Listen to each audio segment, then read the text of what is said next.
I'm Sowden, the lead author from MSP. I'd like to talk to you about assurance. We hear the word integrated assurance a lot, so I'd just like to give you some views on what that might be. So first of all, under the heading of assurance, we come across very different perceptions of what it should be. So here's a few things that we come across. Number one, it's an audit. Okay, so what's the difference between an audit and assurance? Well, it's really straightforward. Assurance is looking into the future and estimating your chances of success, whereas audit is checking that you've done what you said you were going to do. Okay, so an assurance may audit its actions that it recommended before, but they are fundamentally different. Assurance looks forward, audit looks back. We then hear the term gates. Okay, and if you look in many organisations, best practice, gates are a way of checking the progress of an initiative, whether it's a project or a programme.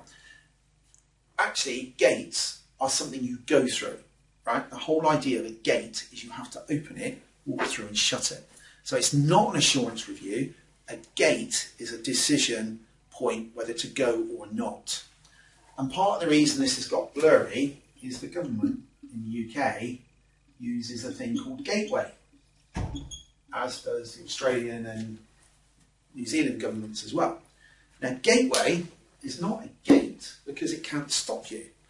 What a gateway does is it does an independent assessment of the likelihood of your success as a programme or a project. So gateway is most definitely assurance.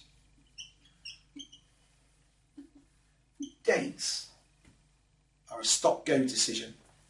All right? They are an internal control within the organisation. So they're not assurance, they're a control mechanism. Okay? And audits are not assurance at all. They're looking backwards to see if you said what you were going to do. Okay, so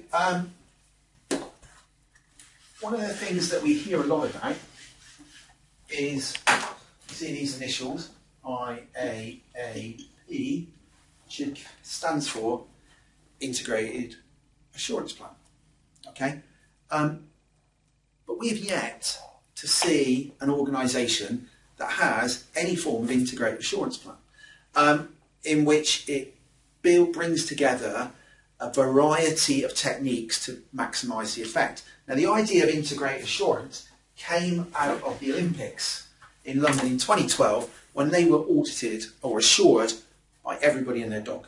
All right, so they were being audited. They had we did the review on behalf of the National Audit Office as part of their team, and it was quite clear that people we were interviewing were professional interviewees. All right, so but it has set me thinking for some time about the role of integrated assurance, because it's normally a document that's filled in and forgotten.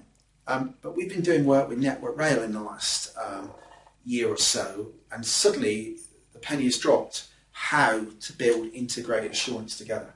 So,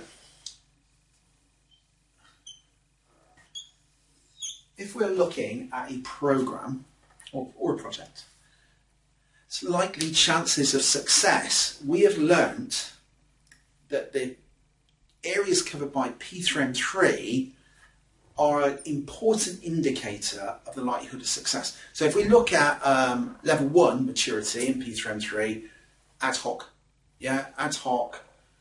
delivery, so you're just as likely to fail as you are to succeed, so it's either heroic or chaotic.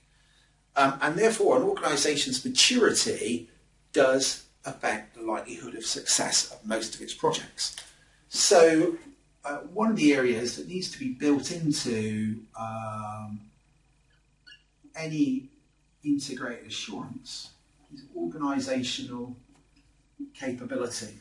Yeah, because if you're in a mature organisation, you will have the systems and processes around you to actually reduce your chances of going wrong.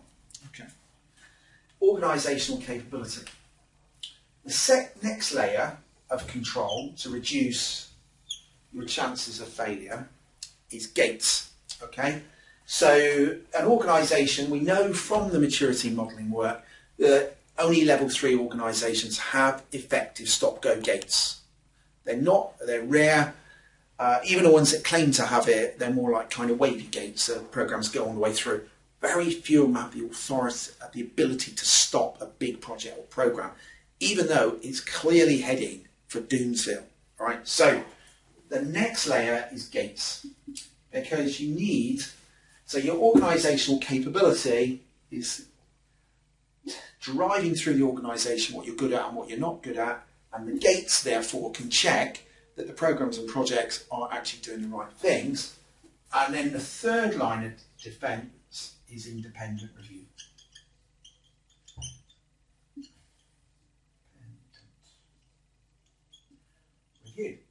Okay, so independent review is where somebody external casts a fresh pair of eyes, the kind of things that we do.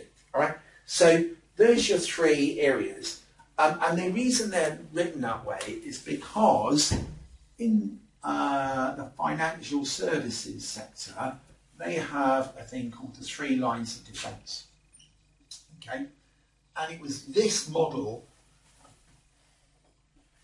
that highlighted this opportunity for us in the world of programs and projects, because that's the first line of defence, which is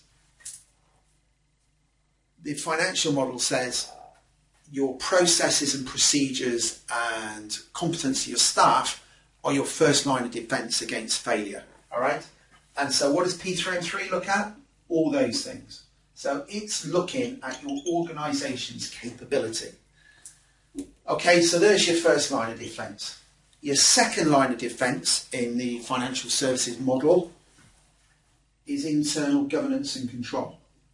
Okay, well, how do you apply internal governance and control across your portfolio and programs and projects? The only way to do it properly is gates. Okay, so there's your second line of defence, and then this model says your third line of defence is independent scrutiny. Right, so there we go. We've got our third line of defence. So what best practice models can we use to help us with this? So P3M3, proven around the world, that tells you how good you are.